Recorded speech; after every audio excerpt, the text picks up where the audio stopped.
Hoy continuamos entonces con la segunda parte de esta lección número 8 de Números, donde se subtitula Dios le da la salvación y la victoria. Y se refiere al capítulo 21 de Números. ¿Podría entonces, hermana, leernos la pregunta número 1, por favor? ¿Qué hizo el rey Arad contra los israelitas? Cuando el cananeo que reinaba en la ciudad de Arad y vivía en el Negev se enteró de que los israelitas venían por el camino de Atarim, los atacó y capturó a algunos de ellos. Amén. Bueno, vamos a un poco ubicarnos en el tiempo de lo que qué había pasado. ¿Se acuerdan qué había pasado la semana pasada? Bueno, la semana pasada habíamos visto cómo finalmente los israelitas llegaron al monte Or y donde el Señor le ha hecho heredar el sacerdocio de Aarón a su hijo Eleazar. Bueno, después de la muerte de Aarón, los israelitas lloraron. Entonces ustedes saben que terminaron ellos la semana pasada, que ellos están en este momento bajo el monte Or, al pie del monte, digamos. Y entonces, cuando ellos todavía están acampados al pie del monte Or, resulta que había un rey cerca de esa zona donde estaban ellos, se llama la ciudad de Arad, y esto es en la zona del Negev, y que ellos se enteraron de que los israelitas ya otra vez venían, como estuvo la vez pasada, hacia Canaán, y estaban tomando por el camino del Atarín. Entonces, antes que ellos avancen, ellos los atacaron a los israelitas por sorpresa y capturó a algunos de los israelitas como prisioneros. Este camino de Atarín es el camino que los dos espías habían utilizado para entrar a Hebrón y explorar Canaán hace 39 años atrás. Vamos a ver un poquito en el mapa, a lo mejor esto nos ayuda más a poder entender dónde estamos ubicados. Si usted recuerda, Cades Barnea queda en este lugar. Bueno, hay otras teorías que Cades Barnea queda también en este lugar, pero la mayoría hoy día creen que están en este lugar. Este es el lugar de Cades Barnea. Si Cades Barnea queda allí y también dice que el monte Or queda aquí, hay otra gente que piensa que el monte Or es el que queda por aquí, pero bueno, sea donde sea, lo que nosotros queremos un poco ver en esto, hasta que la arqueología luego puedan testificarlo con contundentes pruebas, nosotros sabemos que están por el desierto en este lugar y lo que ellos están por hacer ahora es tratar de avanzar a la tierra de Canaán, que es aquí. Pero por ahora están ellos acampados al pie del monte Or. Pero al enterarse de esto, esta parte sur de Canaán, esta es Canaán, la parte sur de Canaán es muy desértico, se llama el desierto de Negev o la zona de Negev. Y dentro de esa zona desértica y un poco montañosa, hay una ciudad que se llama Arad, que está ubicado aquí al noreste del Negev. Y la población de Arad, hay un rey que se enteró que los israelitas estaban acampados aquí, que estaban por entrar, y que ellos iban a entrar y tomar este camino del Atarín. Atarín quiere decir espiar, explorar. Entonces, porque fíjense que aquí las rutas grises que ustedes ven aquí son caminos de tierra que frecuentaban los carros o los mercaderes de esa época. Por lo tanto, estos eran rutas transitadas por la gente de esa época. Y habíamos hablado la vez pasada que había una ruta que los israelitas querían tomar desde Ezion Geber, que ustedes ven aquí, Ezion Geber es aquí, el final donde termina el Golfo, que ellos querían tomar esta ruta para llegar por este camino muy frecuentado por la realeza, por los comerciantes, que se llama el Camino Real. Y este es el camino que continúa y sigue hasta conectarse con la capital de Siria en aquel momento, que es Damasco. Pero debido a que esto tenía que pasar por la tierra de Edom, los edomitas dijeron, no, ustedes no van a pasar por este camino. Y no le permitieron. Por lo tanto, lo que ellos querían hacer era pasar por este camino, de este lugar, pasar por la ruta, y tenía que pasar por la tierra de los edomitas y tomar la ruta del camino real, lo cual no le permitieron en ese momento. O sea, los edomitas no le permitieron este paso. Por ese motivo, ellos estaban todavía aquí en el monte Or Y en ese momento el rey de Arad se entera de ello y entonces saben que ellos van a venir por el camino de la exploración del Atarín, porque no era una ruta frecuentada, porque era una ruta más montañosa. Y entonces ellos empezaron a atacar a los israelitas y tomaron prisionero a ellos. Esta es un poco la situación que está comentando la Biblia en este momento. Por eso dice, cuando el cananeo que reinaba en la ciudad de Arad y vivía en el Negev, se enteró de que los israelitas venían por el camino de Atarín, los atacó y capturó a algunos de ellos. Y sabemos que Atarín, que significa exploración, era el camino que los dos espías habían utilizado para entrar a Hebrón, que es una ciudad donde está ya al sur, a la entrada de Canaán, y explorar Canaán hace 39 años atrás. Y Hebrón queda aquí, ustedes como podrán ver, si esto es Arad, acá no está marcado, pero Hebrón queda por aquí más o menos. Esta es una ciudad al sur, una ciudad grande, relativamente grande, donde comienza la tierra de Canaán. Entonces el rey de Arad los atacó a Israel por sorpresa. Por eso ellos no estaban preparados para guerra, a lo mejor los habrán atacado de noche, del campamento cuando estaban durmiendo. Entonces capturó a algunos como prisioneros y se los llevaron. Vamos a ir a la pregunta número siguiente, a ver cómo prosigue esto. Buenas noches, hermana Consuelo. Por favor, ¿podría leernos esta pregunta que sigue? Buenas noches. Entonces, ¿qué promesa hicieron los israelitas? Entonces el pueblo de Israel hizo este voto al Señor: si tú nos aseguras la victoria sobre este enemigo, destruiremos por completo sus ciudades. Amén. Bueno, los israelitas que fueron atacados por sorpresa, entonces se enojaron mucho. Se habrán llevado a sus mujeres, a lo mejor niños, ancianos, algunos que fueron prisioneros se los llevaron. Entonces se enojaron mucho y entonces le hicieron una promesa, un juramento al Señor. Le dijeron, si tú nos aseguras la victoria sobre este enemigo, entonces destruiremos por completo sus ciudades, no le dejaremos nada. Entonces esto fue un poco la promesa que ellos hicieron. ¿Qué significa? Este ataque significa ataque a los cananeos. ¿Se acuerdan que hace 39 años atrás, cuando ellos estaban en Cades Barnea y cuando Dios le dicen vayan y ataquen, ellos no querían atacar? Ahora fíjense que la situación cambió. Hay una nueva generación de obedientes a la palabra de Dios, y ahora Dios quiere que ataque a la tierra de Canaán. Entonces ellos dicen, bueno, sí Señor, si tú estás con nosotros y tú nos das la victoria, entonces atacaremos y destruiremos por completo esas ciudades. Nosotros pensamos que esto fue un poco algo sorpresivo, pero nosotros vemos que el que hace la historia es nuestro Dios. Por lo tanto, yo creo que de alguna manera Dios les permitió, Dios autorizó o Dios hizo que este ataque sorpresivo pudiera ocurrir para despertarle un poco a Israel esa ira contra el enemigo. Y que entonces para que de esa manera Israel tenga ese deseo de aniquilar al enemigo ahora como verdaderos guerreros.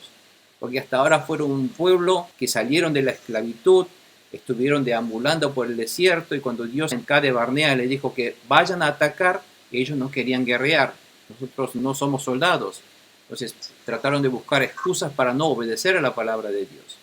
Pero ahora esta nueva generación que están ya preparados y quieren ahora obedecer, pero si bien nosotros no somos soldados, guerreros, entrenados profesionalmente, sabemos que si tú estás con nosotros, Dios, y tú nos das la victoria, nosotros te obedeceremos y vamos a atacar a ese pueblo y destruiremos por completo sus ciudades.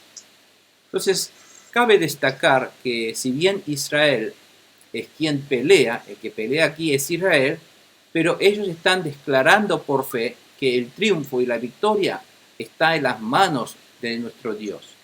Esta es una de las grandes cosas que podemos ahora ver cambios en el pueblo de Israel. Antes cuando Dios dice, yo estaré con ustedes, vayan y peleen, no querían pelear. Ahora están diciendo, sí Señor, si tú estás con nosotros, vamos a ganar a ellos, vamos a destruir por completo a esa ciudad y nosotros te obedeceremos y lo haremos, los atacaremos. Entonces, esta es la postura que ellos cambiaron y es la diferencia a la primera parada en Cades Barnea de hace 39 años. Si bien acá lo que parece muy extraño es cuando dice, si tú nos aseguras la victoria sobre este enemigo, dice, destruiremos por completo las ciudades, pero este voto, en realidad, en su idioma original en Israel, está hablado en primera persona singular, como si este voto, como esta promesa lo hiciera Moisés y no el pueblo. Está en primera persona singular porque es cierto que Moisés está declarando ante Dios, pero es en representación al pueblo de Israel. Por ese motivo ahora Moisés es el que está diciendo a Dios, porque el que podía acercar y el interlocutor entre el pueblo y Dios era Moisés, y Moisés es el que ahora se acerca a Dios a hacer esta declaración que es el voto y la promesa que el pueblo juró hacerlo. Bueno, entonces esta es la promesa que ellos hacen. Si tú estás con nosotros, vamos a vencer y destruir y no hay ningún enemigo que valga ante nuestros pies. Esta promesa en realidad y esta fe es lo que nosotros tenemos que tener hoy día nosotros. ¿Por qué? Porque nuestro enemigo invisible, si bien nosotros no estamos capacitados a luchar contra ellos, pero si Dios está con nosotros a la manera de Dios, en el nombre de Jesús, podemos ser victoriosos ante ese enemigo y poder aniquilar por completo toda obra del enemigo en nuestra vida. De la misma manera como los israelitas querían aniquilar al enemigo, querían enfrentar al enemigo, eso es lo que tenemos que hoy día hacer nosotros y no dejar pasar. Porque si nosotros no estamos atentos a que el enemigo invisible está entre nosotros, no vamos a poder defendernos y vamos a ser fácilmente atacados y entonces vamos a tener que ser engañados y cometer pecado delante de Dios y como su paga ser castigado de ese pecado cometido pero por nosotros. Pero nosotros decimos, no enemigo, no te vamos a dar cabida en nuestra vida. Vamos a vencerte, vamos a atacarte, vamos a enfrentarte, como la palabra de Dios dice, resiste al diablo. Dice, nosotros te vamos a resistir, vamos a luchar contra ti. Y ahora si Dios está con nosotros, habrá sí victoria contra ti, enemigo, demonio o Satanás, quien sea. Si Dios está con nosotros, a ti te vamos a aniquilar. Bueno, esta fe es lo que nosotros hoy día tenemos que también tener, porque estamos en realidad en una guerra invisible, contra enemigos invisibles. Por lo tanto, si nosotros no podemos ver ese enemigo, pero sabemos que está, y la manera de atacar y ganar esa victoria va a ser a la manera de Dios. Y la manera de Dios es declararlo en el nombre de Jesús, echarlo de nuestra vida y también obedecer la palabra de Dios, porque lo que el enemigo quiere persuadir es desobedecer la palabra, es que nosotros desobedezcamos la palabra de Dios. Entonces, si nosotros la manera de vencer eso es aceptar la palabra de Dios y obedecer la palabra de Dios como lo hizo Jesucristo. La victoria de Jesucristo fue por obedecer la palabra de Dios, porque aparentemente a simple vista parece que Jesús perdió porque murió en la cruz, pero justamente esa muerte en la cruz es la obediencia a la palabra de Dios. Y la batalla se gana obedeciendo a la palabra de Dios y poniendo en acción todos los mandamientos de Dios. Entonces, poner en acción la palabra de Dios es la manera de ganar al enemigo y no dejar que nos persuada para que desobedezcamos la palabra de Dios. Porque lo que quiere el enemigo es que nosotros desobedezcamos la palabra de Dios para así cometer pecado como lo hizo Adán y Eva. En definitiva, el pecado es desobediencia a la palabra de Dios, lo cual nos hace cometer el pecado, nos hace pecadores y nos hace pagar por el precio de nuestro pecado a través de castigos y muertes e infelicidades. Bueno, esa desgracia es lo que tenemos que evitar luchando contra ese enemigo que nos quiere hacer desobedecer a la palabra de Dios. Esta es la promesa que nosotros tenemos que hoy hacer como Israel y hacer este voto de que, Señor, si tú estás con nosotros, vamos a nosotros resistir al enemigo, nosotros vamos a resistir todo tipo de persuasiones y engaños de este enemigo maldito, invisible, demonios y Satanás, que nos quiere hacer alejarnos de tu palabra, alejarnos de tus mandamientos. Vamos a cumplirlo y vamos a cumplir por completo. Esta destrucción por completo significa que vamos a cumplir por completo tus mandamientos. No vamos a dejar nada librado al azar, vamos a cumplir todo. Esta decisión es lo que hoy día Dios quiere que tengamos para ser victoriosos. Entonces sí, Dios estará con nosotros. Pues si estamos decididos a obedecer la palabra de Dios, ¿cómo Dios no va a estar con nosotros? Amén, hermanos. Esto es lo que quiere Dios, que nosotros seamos de esa manera, luchar esta batalla y ser victoriosos. Vamos a la pregunta número 1 siguiente. Le voy a pedir al hermano Aldo. Buenas noches, hermano Aldo. Adelante, por favor, con esta pregunta. Buenas noches. ¿Cómo respondió Dios al escuchar sus promesas? El Señor atendió la súplica de los israelitas y les concedió la victoria sobre los cananeos, a los que destruyeron por completo, junto con sus ciudades. Por eso a aquel lugar se le llamó Hormá. Hormá.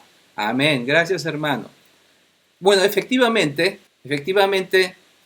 Dios muestra que su amor por su pueblo, a pesar de sus protestas, quejas, desobediencias, el amor de Dios no cambia, es eterna y fiel.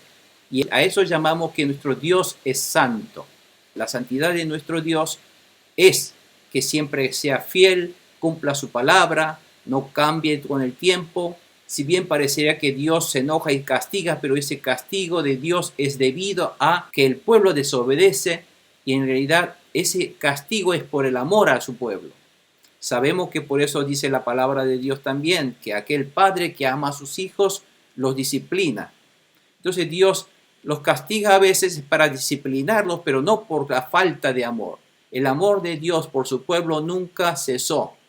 Como nunca cesó a pesar de sus protestas y quejas, les dio la victoria, escuchó esa promesa, esa fe en que Dios ahora estará con ellos.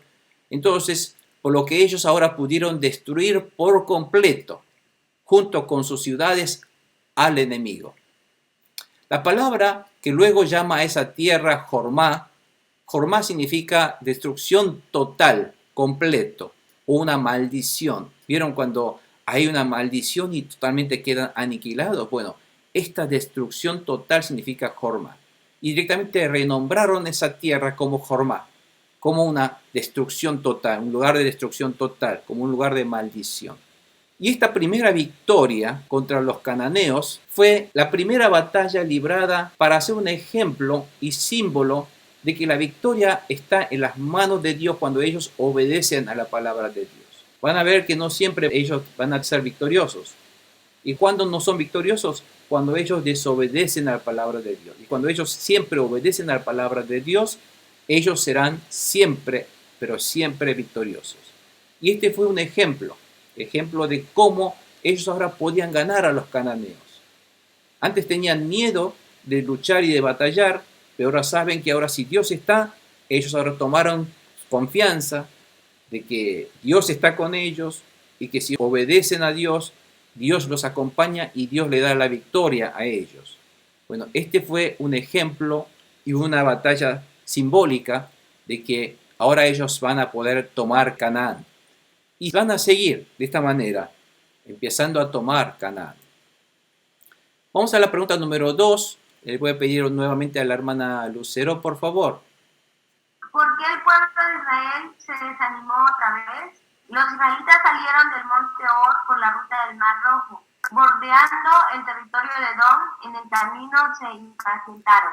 Amén. Amén. Bueno, ahora otra vez en el camino el pueblo se impacientaron. Otra vez empezaron a protestar y a quejarse. Bueno, ¿por qué pasa esto? Fíjense, porque para obedecer la orden de Dios de no luchar contra el pueblo hermano de Edom, Israel se vio forzado a tomar rutas alternativas. Tal vez esta ruta requiere mayor tiempo, mayor paciencia y esfuerzo, pero es una manera de obedecer a la palabra de Dios. E Israel hizo eso para obedecer a la palabra de Dios. Bueno, vamos a ver qué hicieron entonces los israelitas en el mapa. Dijimos que ellos estaban aquí en el monte Or, y debido a ese ataque de Arad, ellos fueron y atacaron y aniquilaron a la tierra de Arai, que lo llamó tierra de castigo, Hormá para ellos.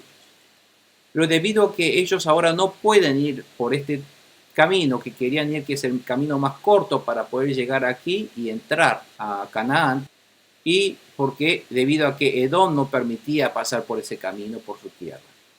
Entonces lo que ellos decidieron hacer es, como no pueden pasar por aquí, dijeron, vamos a tener que ir por acá, por este camino, hasta retroceder hasta nuevamente hasta Ezion-Geber, y de ahí entrar nuevamente por otro camino. Para no entrar por la tierra de Edom, ellos tendrían que continuar por el camino del desierto. Este es el camino del desierto. Es un lugar más difícil, no hay agua, mayor calor, más frío de noche, mayor peligro, pero la única manera era de entonces avanzar, pero no por el camino de Edom. Entonces, este es el camino que tuvieron que dar toda la vuelta de nuevo hasta atrás y dar vuelta para llegar a la tierra donde ellos querían entrar. Bueno, esto es lo que le molestó a los israelitas. ¿Por qué tenemos que hacer esto? ¿Por qué Dios nos lleva otra vez al desierto? Ya 40 años del desierto no es suficiente. ¿Por qué nuevamente estamos hartos del camino del desierto?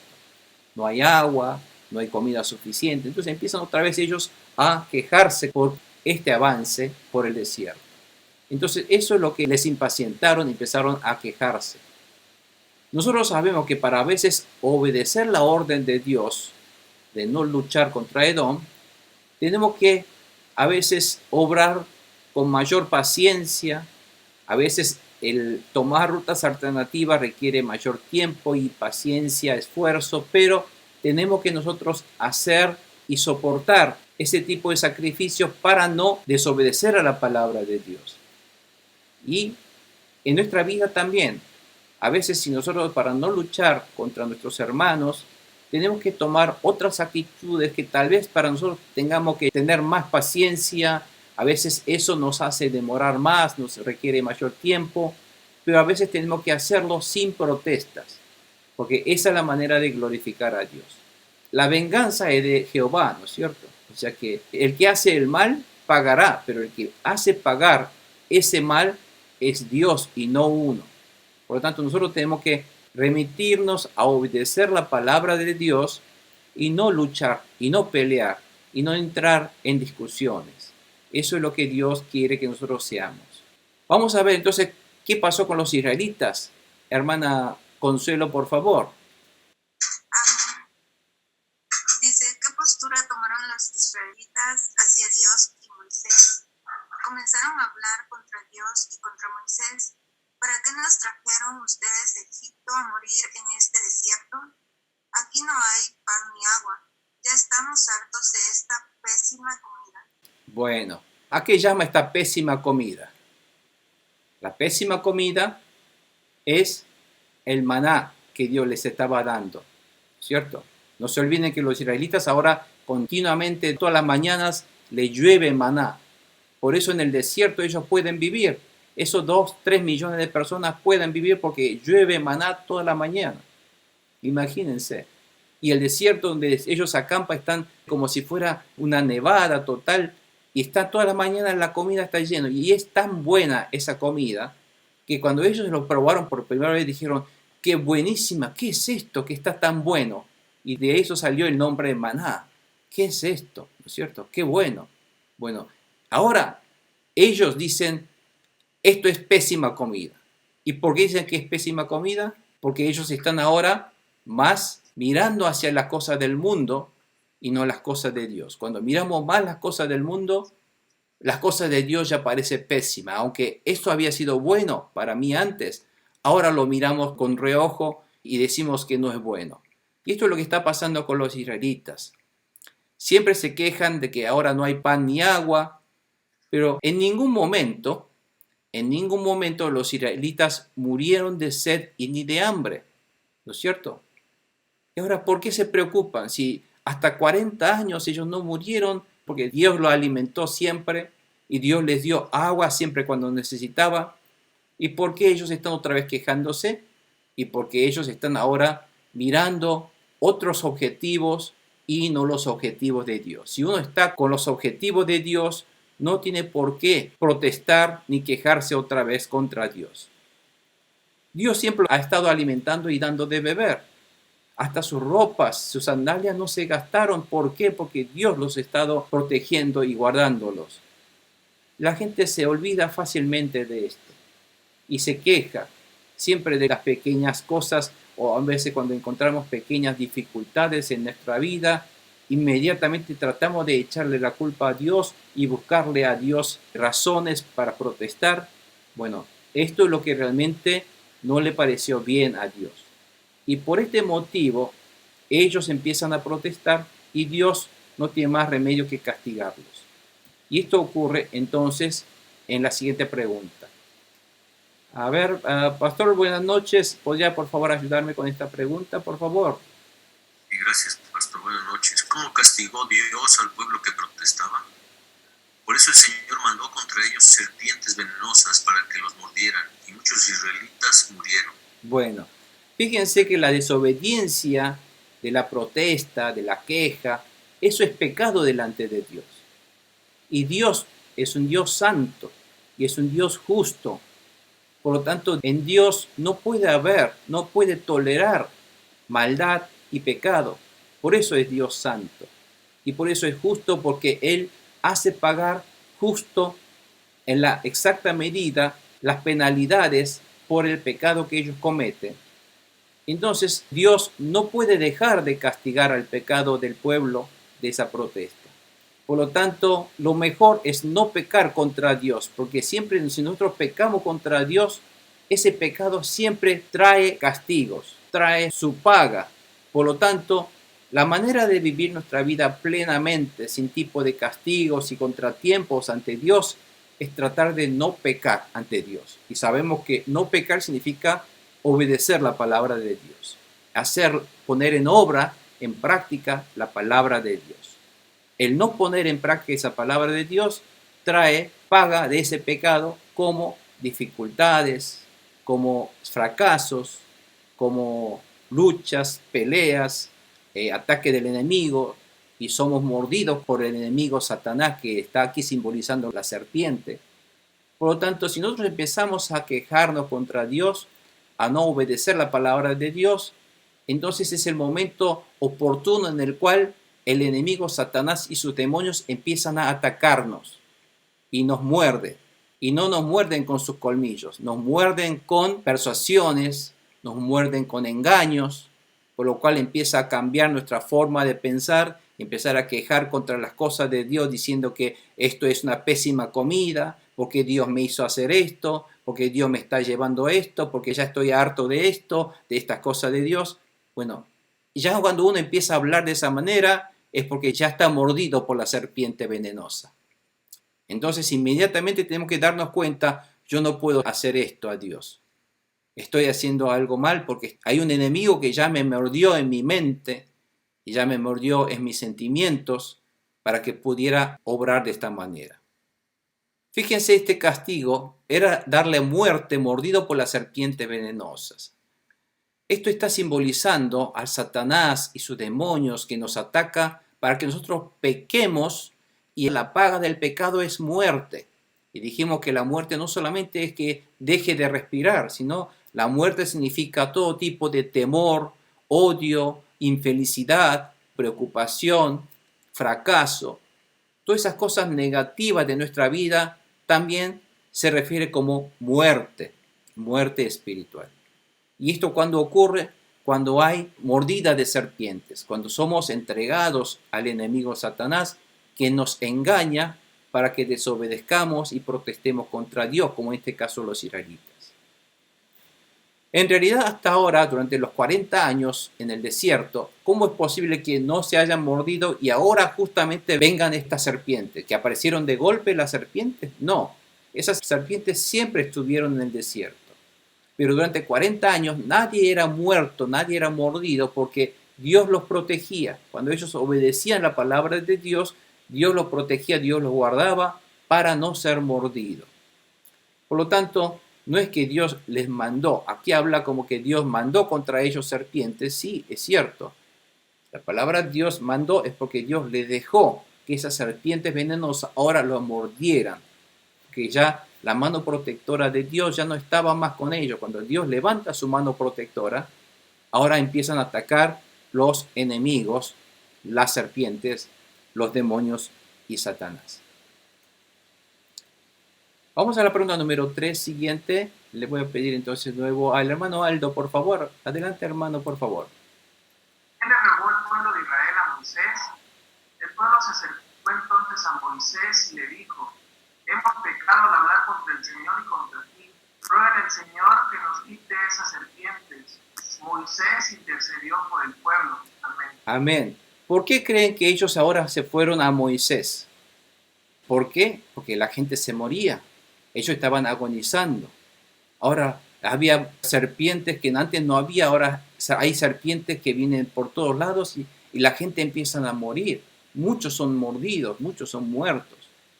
Entonces, luego de recibir ese castigo de Dios, esa mordedura y esas muertes que ellos tienen que ver, entonces Israel se dio cuenta ahora de que ellos pecaron contra Dios y se arrepintieron. Por eso ellos confiesan, diciendo: hemos pecado al hablar contra el Señor y contra ti. Ellos se dieron cuenta, se recapacitaron y dijeron: hemos pecado contra Dios. A veces, para el que no se arrepiente, el castigo de Dios es una bendición. ¿Por qué? Porque esos castigos a veces les hace ver sus faltas, hace recapacitar sus acciones. Por lo tanto, a veces el castigo de Dios es una bendición y es una muestra del amor de Dios, como les decía antes. ¿Por qué? No porque Dios les haya hecho morder por esta serpiente, Dios dejó de amar al pueblo de Israel. No es que Dios dejó de amar al pueblo de Israel, sino Dios, por amar al pueblo de Israel, para que ellos se arrepientan, tuvo que enviar serpientes para que se arrepintiesen de sus faltas, porque ellos tienen que hacer ahora una gran tarea de tomar la tierra al enemigo, vencer esa tierra y hacer una nación santa, una nación donde adore el nombre de Dios, y que ese pueblo de Israel pueda en ese lugar nacer el Redentor, el Salvador nuestro de la humanidad, el unigénito de Dios, Jesucristo. Bueno, esa gran obra que tiene por delante lo va a hacer Dios a través de este pueblo. Entonces ellos, al darse cuenta de sus equivocaciones, ahora lo que hace, confiesa de sus pecados. Es importante que nosotros, si bien nos damos cuenta de nuestras faltas ante Dios, tengamos que confesar y declarar ante Dios: Señor, he cometido este tipo de falta. He cometido este pecado delante de ti. Y es por esa confesión que tenemos que hacer, y es importante. Confesión, todo pecado confesado, pecado perdonado.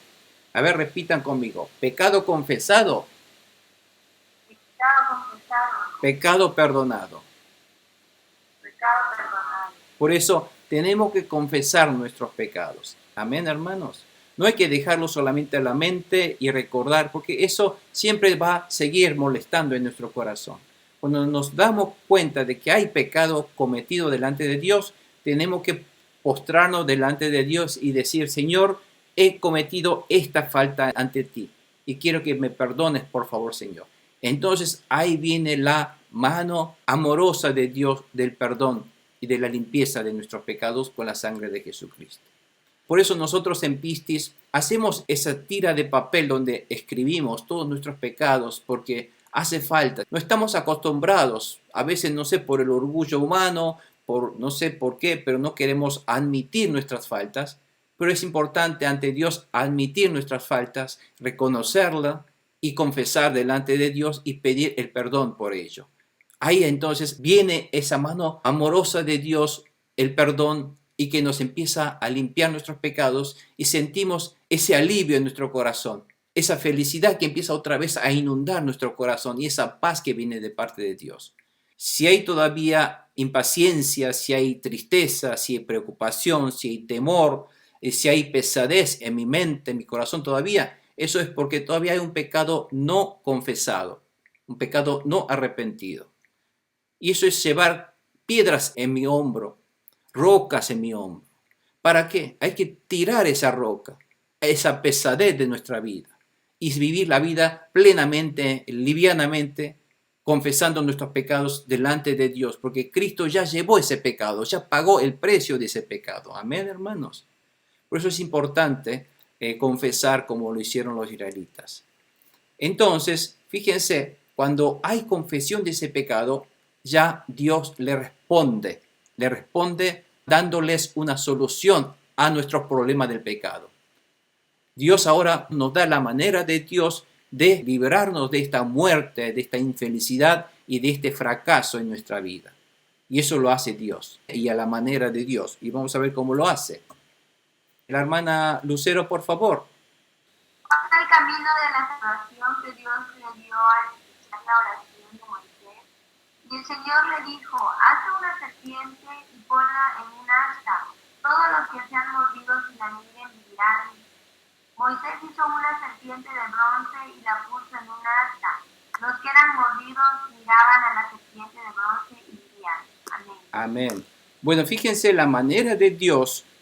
Hubiera podido haber tantas maneras, pero Dios tomó esta manera. El Señor le dijo que haga una serpiente y coloque en un asta, como ustedes ven en esta ilustración aquí, para que todos los que sean mordidos la miren y vean.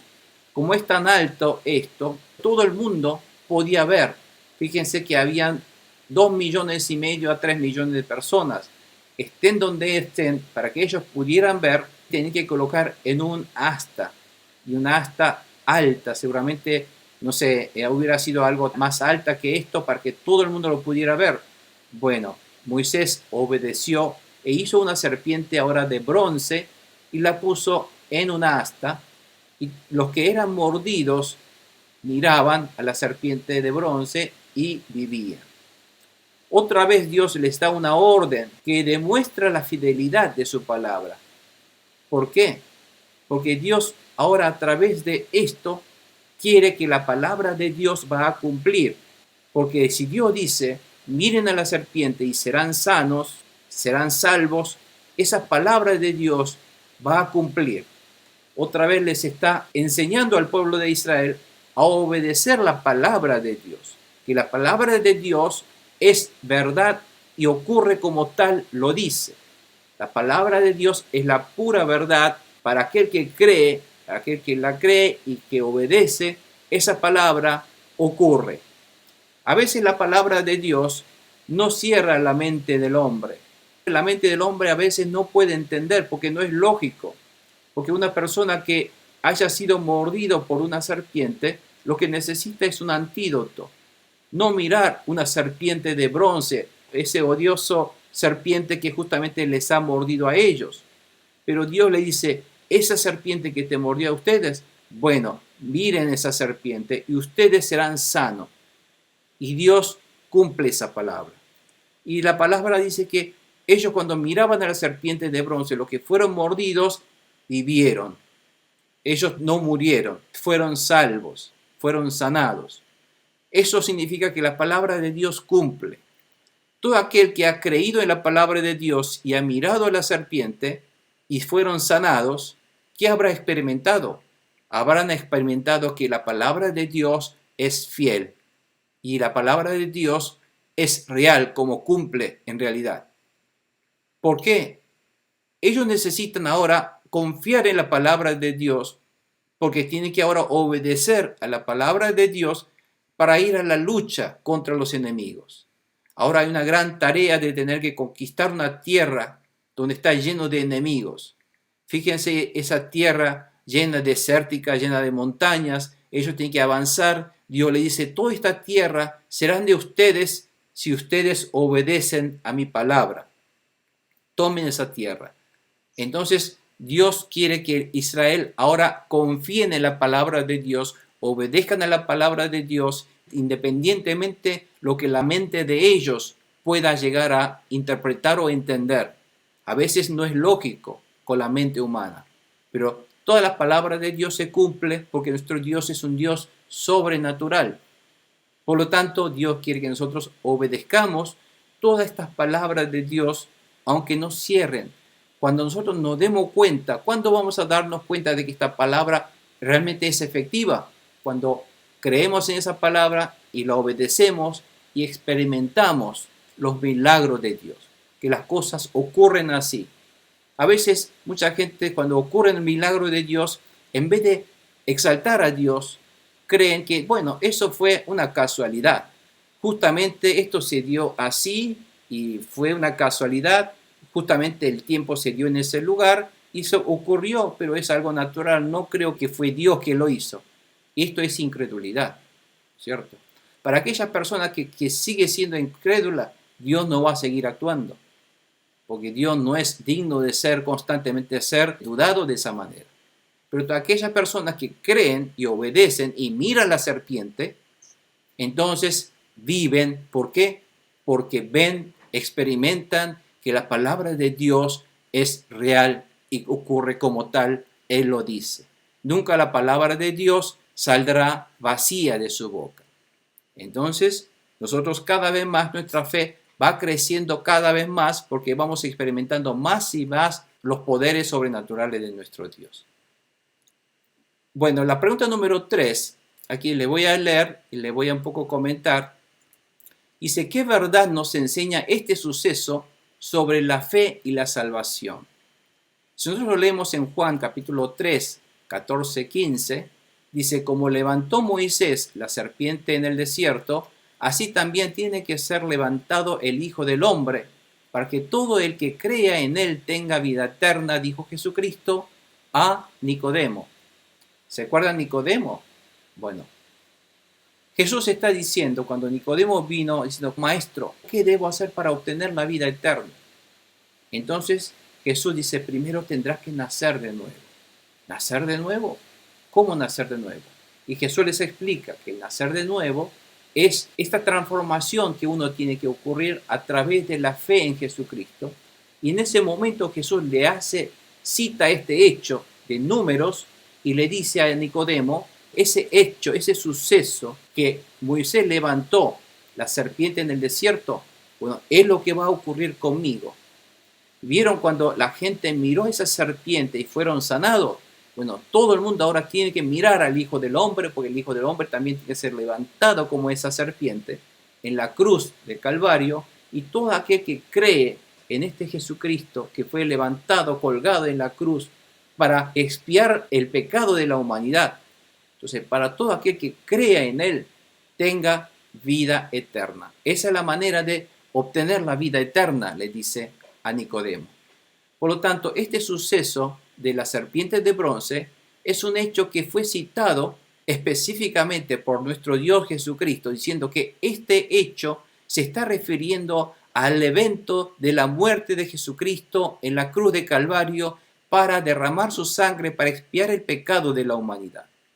Por lo tanto, en el Antiguo Testamento, ya desde Números, cuando Dios les ordenó colgar esta serpiente, ya estaba pensando en el hecho de la salvación a la humanidad a través de su Hijo unigénito Jesucristo. Por lo tanto, el Evangelio de salvación de Jesucristo ya estaba siendo anunciado desde la antigüedad, cuando los israelitas todavía estaban en el desierto, como así siempre hubo palabras de Dios simbolizando la venida de Jesucristo y la muerte y resurrección de Jesucristo. Por lo tanto, nosotros tenemos que entender que todo ese animalito que sacrifican, toda esa ofrenda de sacrificio que dan por miles de años, todo esto se estaba refiriendo a Jesucristo. Todo el santuario, todo el templo de Dios, todo eso se refiere a Jesucristo. Por lo tanto, si todo el Antiguo Testamento está apuntando hacia Jesucristo, con más razón hoy día nosotros tenemos que ahora mirar a ese protagonista que Dios le estaba señalando, se estaba señalando desde la antigüedad, que por él, por Cristo, tú has sido salvo, tú has sido perdonado de tus pecados y tú has recibido la vida eterna y resucitarás con nuestro Señor Jesucristo y vivirás eternamente dentro del reino de Dios. ¿Y por qué? Por gracias a Jesucristo, quien murió en la cruz por tus pecados. Porque esto que estaba previsto, estaba profetizado desde la antigüedad, desde tantos tiempos milenarios, ahora ocurrió. Y todo está concentrado en el hecho del nacimiento y la muerte de Jesucristo y su resurrección. Y porque ahora Él resucitó, el Rey, y está con nosotros. Él vive y está en mi vida esta noche conmigo. Él es parte de mi vida. Si bien no lo vemos, Él siente, piensa, escucha, nos escucha nos bendice y nos elimina serpientes de nuestra vida. Todo el mundo en realidad han sido mordidos de alguna manera por la serpiente venenosa llamado Satanás. ¿Cuál es el síntoma de este veneno? Es darle insensibilidad, darle terquedad a la palabra de Dios. Entonces, tarde o temprano, ellos morirán por esa incredulidad y la desobediencia. Tendrán que morir por la paga de sus pecados, por este veneno de sus pecados. Y esta es la realidad de la gente hoy día que no creen en Jesucristo. Pero al obedecer la palabra de Dios, que es de mirar y creer en Jesucristo, que está levantado ahora en la cruz, que ha sido levantado y colgado en el madero para ser sacrificado, para hacer ese sacrificio de expiación, para pagar el precio del pecado de la humanidad. Cuando uno cree en este Jesucristo, cuando lo mira y lo cree y lo confiesa como nuestro Señor y Salvador, seremos sanos y salvos. No hay más dominio. Todo ese veneno, toda esa persuasión del enemigo, Satanás, serpiente, no tiene más efecto sobre nuestra vida. Gracias a Jesucristo, gracias a esta fe. Fíjense que toda la maldición que el enemigo Satanás echó sobre nuestra vida empieza a derretirse y desaparecer por completo cuando nosotros miramos a Jesucristo, creemos en Jesucristo, algo que no cierra con nuestra mente humana. Pero cuando hacemos por fe esa obediencia a la palabra de Dios, toda la maldición del enemigo empieza a desaparecer y nuestra vida empieza a llenarse con la vida de Jesucristo, con la esperanza y la felicidad de Jesucristo, con el poder, con la prosperidad de Jesucristo, con todo lo que Dios nos quiere dar, bendición, cuando obedecemos y entregamos a Dios lo que corresponde, nuestro diezmo, nuestras ofrendas, nuestra vida al servicio a Dios, predicar el evangelio, ganar almas. Cuando nosotros obedecemos todas esas órdenes de Jesucristo, cuando Jesús dice, id por todo el mundo y haced discípulos, bautizándose en el nombre del Padre, el Hijo y el Espíritu Santo, y todas esas órdenes que Dios nos está dando, nosotros tenemos que cumplirlas. Pero si no la cumplimos, no estamos obedeciendo a la palabra de Dios. Y si no obedecemos la palabra de Dios, es desobediencia, lo cual significa que eso es pecado. Y todo pecado tiene paga. Entonces, si no obedecemos, nuestra vida no va tan bien como tendría que ir, nuestra vida no es tan feliz como debería ser, hay problemas que siempre Satanás envía a sus demonitos a morder nuestra vida, a ponernos piedritas en el camino, empieza a morder con venenos, empieza a traer problemas, preocupaciones, peleas, discusiones, ruptura de relaciones. El enemigo constantemente nos está mordiendo. Pero cuando nosotros declaramos en el nombre de Jesús que todas esas persuasiones de Satanás, todos esos venenos de Satanás en nuestra vida ya no tiene más efecto, la declaramos que ya no tiene más efecto, lo cancelamos en el nombre de Jesús porque creemos en Jesucristo, entonces todo esto va a desaparecer.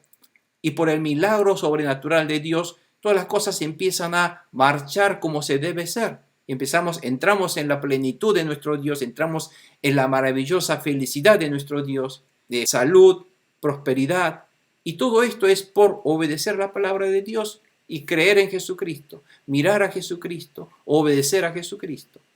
Amén. Bueno, esto es lo que Dios pensó sobre nosotros cuando les ordenó a colgar esa serpiente de bronce y para que lo mirara. Amén, hermanos. Dios nos ama. Fíjense que este hecho de la serpiente de bronce es justamente el hecho que simboliza esta muerte de Jesucristo en la cruz de Calvario. Todo aquel que miró fue salvo, pues todo ahora aquel que cree en Jesucristo es salvo, será salvo. Así que desde la antigüedad Dios ya tenía en mente. Por eso, esto nos da la certeza de que muchos hechos del Antiguo Testamento todos se refieren a Jesucristo. Bueno, esta parte 4 voy a leer rápidamente porque van a aparecer lugares que son muy nuevos, que a veces los lugares no figuran en ningún mapa, pero vamos a leer lo que quiere decir esto.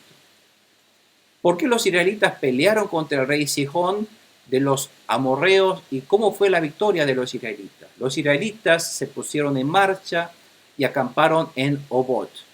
De allí partieron y acamparon en y Yeabarín, que está en el desierto al oriente de Moab. Primeramente vamos a ver en el mapa dónde queda ese Moab. Aparecen muchos nombres que en realidad no existe hoy día, por lo tanto los arqueólogos todavía siguen buscando esos lugares, pero sí hay lugares que sí conocemos. Sabemos que la tierra de los moabitas quedan aquí, la tierra de los amonitas quedan aquí, y sabemos que toda la tierra aquí está, los amoritas, esto es otro grupo de amoritas, el rey se llamaba Og, y estos amoritas, el rey de este lugar de los amoritas llamaba Sihón, pero solamente este grupo de los amonitas y los moabitas eran los israelitas. ¿Se acuerdan quién eran ellos? Cuando primeramente habitó antes aquí Abraham, cuando Dios lo llevó a Abraham a esta tierra, ¿se acuerdan que aprendimos en Génesis? Abraham vino con su sobrino Lot, pero cuando Lot se asentó en el Sodoma y Gomorra, y luego la esposa, por mirar hacia atrás, quedó convertida en columna de sal, y cuando estuvieron ellos solamente, sus hijas tuvieron hijos a través de relaciones ilegales con su papá, y ahí nacieron dos, la de la hija mayor, nacieron hijos, y esos hijos son los moabitas, y de la hija menor nacieron los amonitas. Por lo tanto, de alguna manera estos son descendientes de Abraham, ¿no es cierto? De la familia de Abraham en realidad, pero todo lo demás, los amoritas, como los amalecitas, o todos aquellos grupos que aquí aparecen, son grupos cananeos. Estos cananeos no creen en Jehová, no creen en Dios. Por lo tanto, Dios ahora empieza a hacer avanzar. ¿Se acuerdan que ellos están avanzando por este camino del desierto? Y dicen que están llegando por esta tierra cerca de los moabitas, y están llegando cerca de la tierra de los edomitas con la frontera con los moabitas.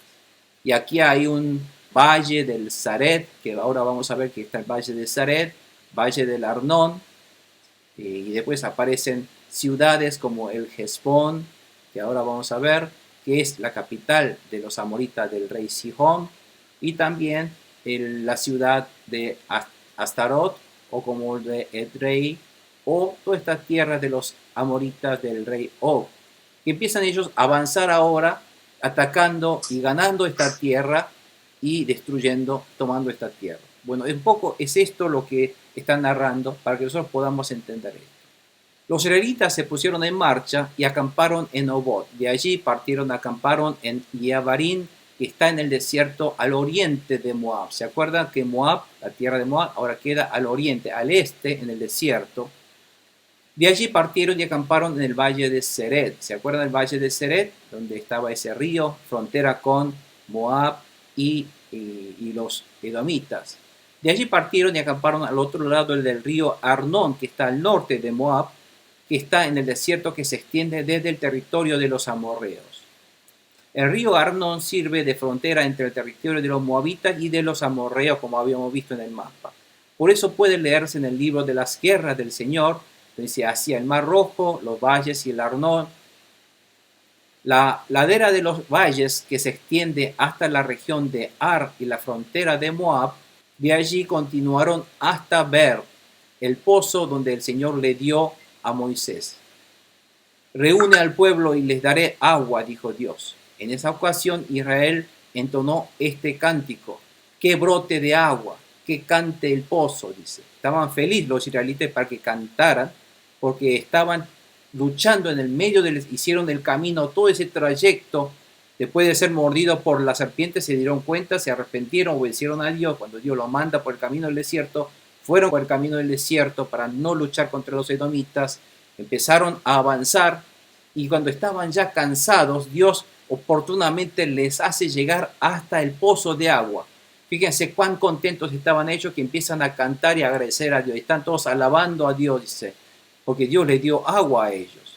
Ahora Israel entonó una alabanza por haberle dado un pozo de agua.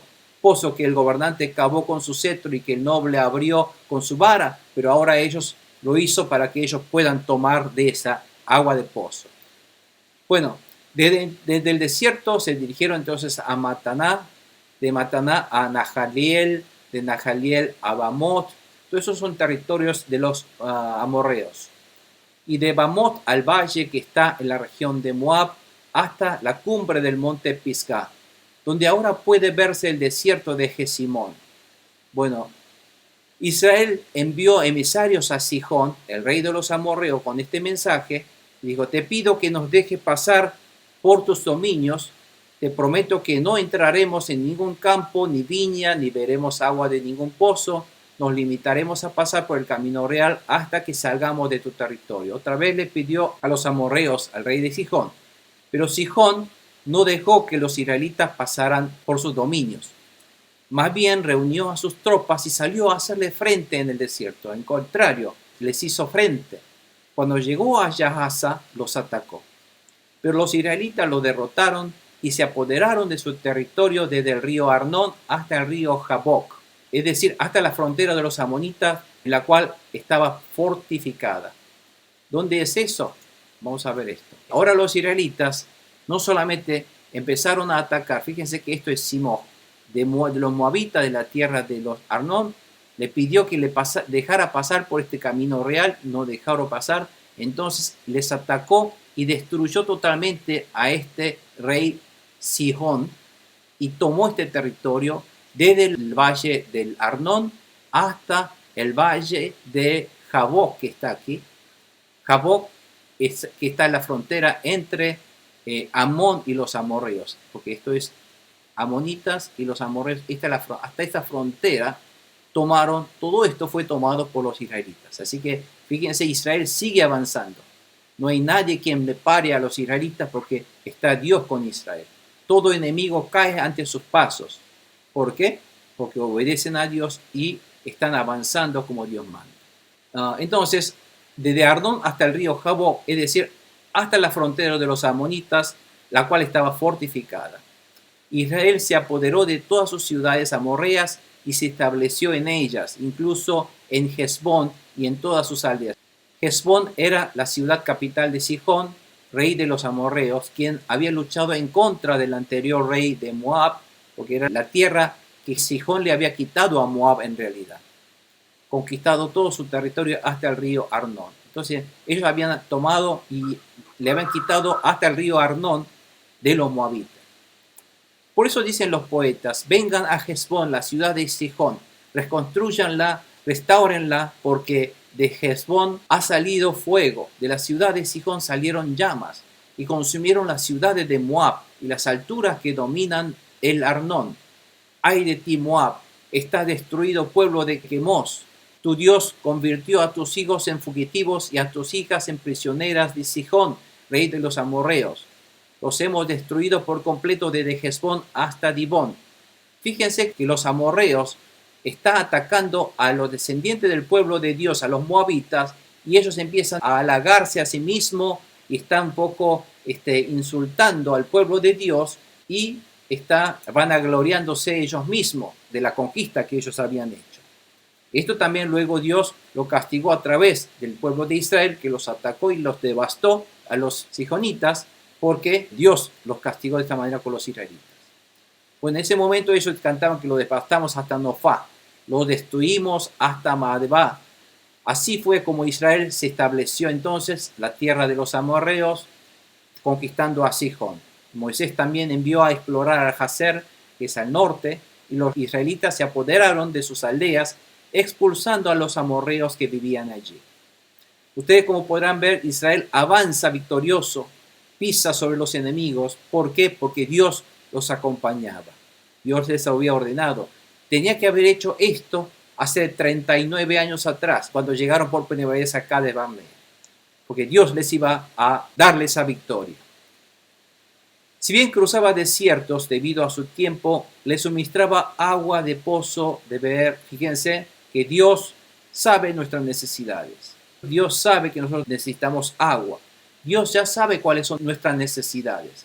Pero primeramente Dios dice: obedézcanme, avancen por el desierto, y después les daré en su debido momento el agua que ustedes han de beber del pozo verde. Bueno, es así, la vida del pueblo de Dios. Nosotros obedecemos a Dios. A veces ese avance puede ser dificultoso, a veces puede ser un sacrificio, pero Dios siempre nos acompaña y seremos victoriosos sobre toda situación adversa. Y Dios sabe que necesitamos dinero, comida, Dios sabe que necesitamos casa, ropa de que vestir. Bueno, Dios nos va a dar, nos va a proporcionar cada momento todas nuestras necesidades cuando primeramente obedecemos sus mandamientos.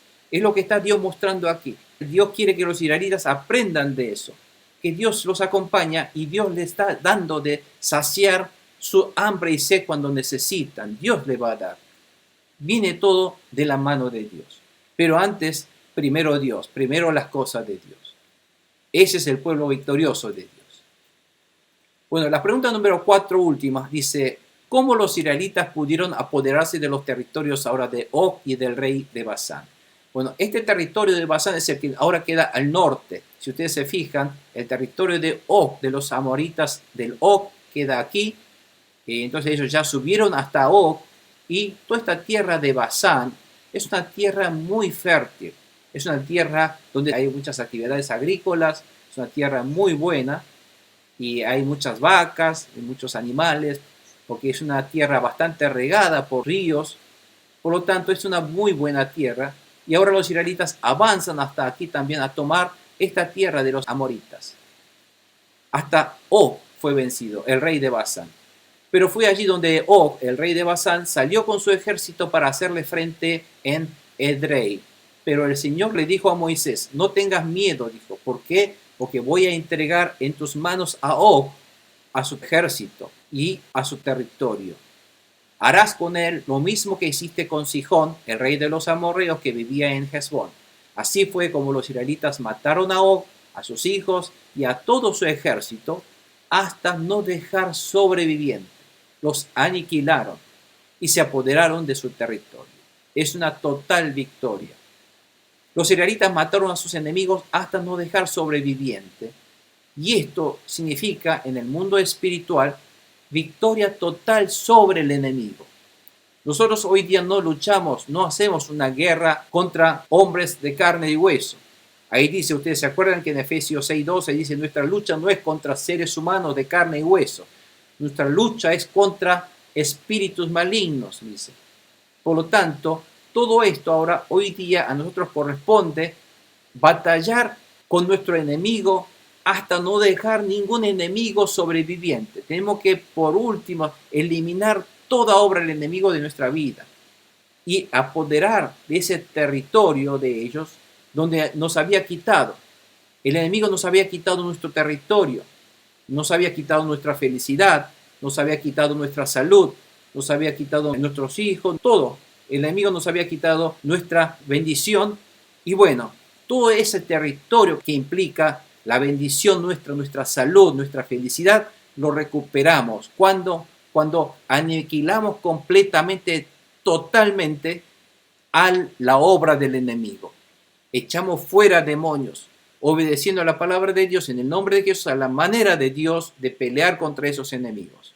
Fíjense, desde la antigüedad, Dios nos está enseñando a través del pueblo de Israel cómo debemos vivir hoy día en este ámbito espiritual, en el mundo espiritual de Dios, luchando con nuestros enemigos espirituales. Tenemos que llevar al campo espiritual todas estas narraciones de la historia, porque allí están las verdades espirituales, cómo debemos luchar y vencer, obedeciendo a la palabra de Dios, y siendo santos, porque ¿cómo podemos hacer que Dios esté en mi vida? Siendo santos. Si somos pecadores, Dios santo no puede estar conmigo. Hemos aprendido todo esto hasta el momento. El secreto no es complicado. Esa verdad es siempre la misma. Ser libre de pecado, ser libre de la desobediencia, estar siempre con la voluntad de Dios, hacer la voluntad de Dios. Eso es convertirnos en un pueblo de Dios santo.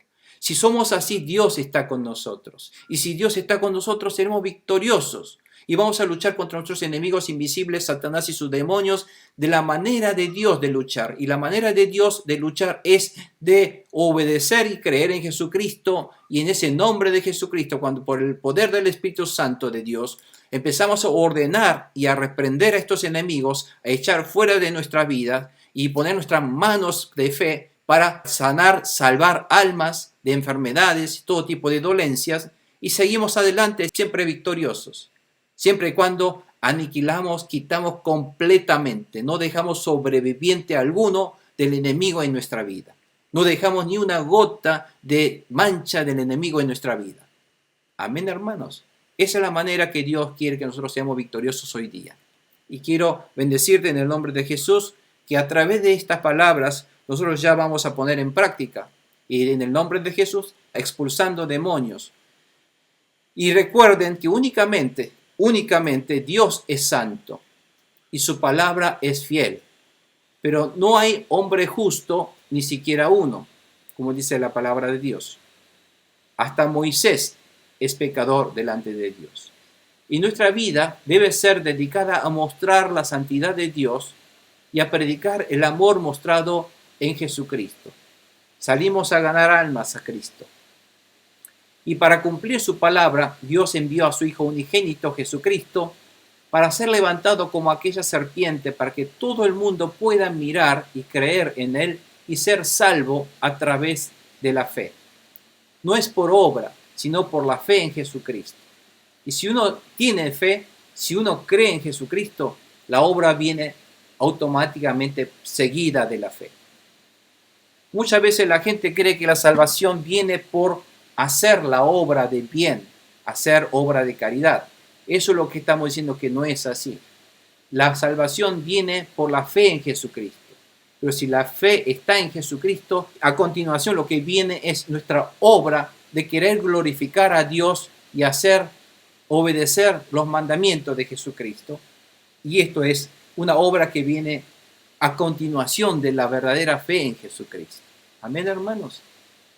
Bueno, con esto entonces vamos a dar terminado la lección de hoy y vamos a orar entonces, vamos a declararlo. Primeramente quiero que todos declaren con fe en el nombre de Jesucristo para no dejar ningún enemigo que esté dando vuelta en nuestra vida. Declaramos y expulsamos fuera de nuestra vida todo tipo de enfermedades, virus, persuasiones, toda aquella obra del enemigo que nos quiera morder en nuestra cabeza, en nuestra mente y querer alejarnos de la obediencia a la palabra de Dios. Todo eso echamos fuera para no dejar ningún sobreviviente enemigo en nuestra mente. Amén.